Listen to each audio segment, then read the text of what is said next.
Assalamualaikum warahmatullahi wabarakatuh. Selamat bertemu anak-anak sekalian di pembelajaran jarak jauh di seksi selanjutnya. Yaitu dalam pertemuan ini Bapak akan membahas tentang hikmah sholat berjamaah.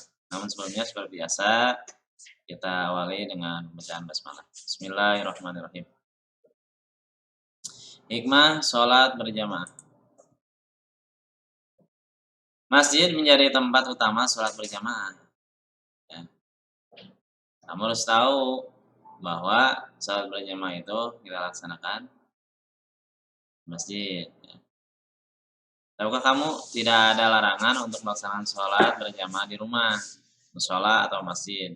Tapi kenapa masjid jadi tempat utama pelaksanaan sholat berjamaah dibandingkan tempat-tempat lainnya bagi laki-laki? Karena Allah SWT hendak memberikan pelajaran penting tentang nilai-nilai sosial bagi yang rajin berjamaah di masjid. Rasulullah SAW bersabda yang artinya, berilah kabar gembira kepada orang yang sering berjalan ke masjid pada saat gelap di hari kiamat nanti dengan cahaya yang terang benderang. Nah, itu keuntungannya, ya. Nanti kita di hari kiamat kita diberikan cahaya yang terang benderang bagi orang yang suka berjalan pada waktu malam hari ke masjid untuk melaksanakan sholat berjamaah. Yang kedua, Rasulullah SAW juga bersabda yang artinya sholatnya seorang bersama seseorang lainnya itu lebih utama daripada sholat sendiri. Sholatnya bersama dua orang lebih utama daripada sholat bersama satu orang saja. Semakin banyak jumlahnya maka lebih disukai oleh Allah SWT. Ya. Jadi sholat berjamaah paling sedikit satu imam satu makmum. Ya.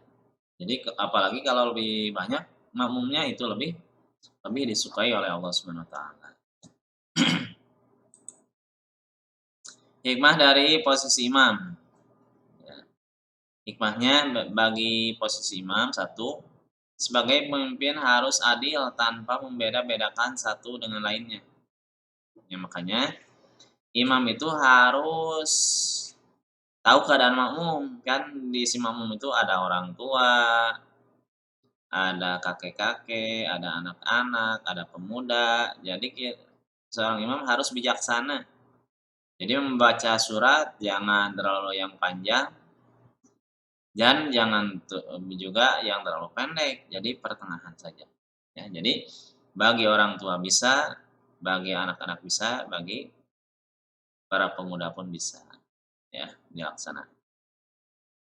Karena kalau terlalu panjang itu bagi si kakek-kakek pasti dia merasa apa? Lama, ya kelamaan berdiri, itu sakit, lain sebagainya.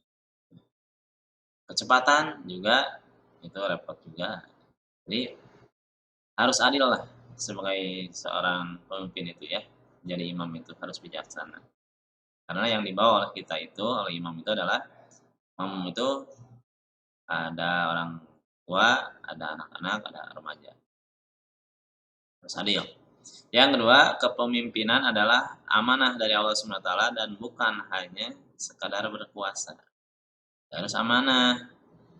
Ya, bahwa kita itu adalah seorang imam itu adalah pemimpin. Nah, si makmum harus taat kepada pemimpin. Ya. Jadi jangan sampai si makmum tidak taat kepada pemimpin. Yang ketiga, sebagai pemimpin haruslah menyadari tanggung jawabnya, melayani dan memberikan keteladanan yang baik. Harus memberi contoh yang baik pemimpinnya juga.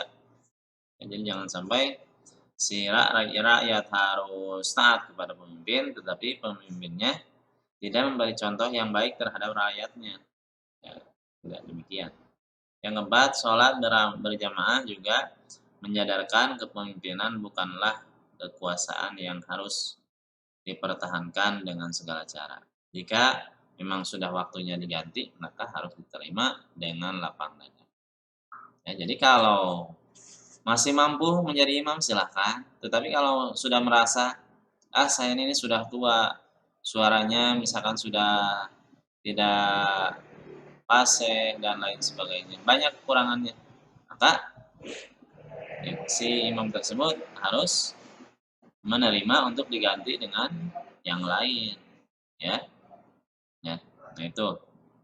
Yang kelima, semua pemimpin sholat berjamaah juga memberikan pelajaran arti penting menerima kritik, saran, dan masukan perbaikan dari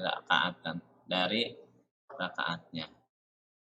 Itu jadi seorang pemimpin itu harus mau dikasih kritik dan saran, itu harus diterima. Mana kesalahannya, ya, mana kekurangannya itu harus diterima. Jadi jangan sampai tidak mau menerima kritik dan saran dari rakyatnya atau dari makmumnya, ya. Selanjutnya hikmah dari posisi makmum. 1. Sebagai masyarakat atau warga negara harus taat dalam menerima keputusan dari pemimpinnya, namun tetap terbuka untuk melakukan kritik dan koreksi jika pemimpin melakukan kesalahan. Ya. Jadi kalau menjadi makmum itu harus taat. Contoh misalnya di dalam sholat berjamaah, imam ruku, kita ruku, imam i'tidal, kita i'tidal, imam sujud, kita sujud. Jadi jangan sampai imam ruku, kalian masih terus berdiri, ya. Imam sujud, kalian tidak mengikuti, itu berarti tidak taat. Untuk apa sholat berjamaah? Itu bukan sholat berjamaah.